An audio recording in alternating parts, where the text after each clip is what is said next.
जी माशाल्लाह से दोस्तों, ये एग्स हैं जी मेरे पास। ये हमारे पास कबूतरों के एग हैं और ये हमने खिलाने हैं अपनी मुर्गियों को। ठीक है, ये मुर्गियां बड़े जो है ना वो शौक़ से खाती हैं जी हमारी। ये देखें, ये बड़े शौक़ से खाती हैं जी।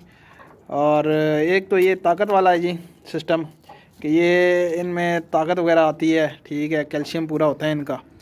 दूसरा ये है कि मुर्गे हमारे जो है ना वो एक्टिव रहते हैं, इससे ताकत में रहते हैं, गर्म रहते हैं।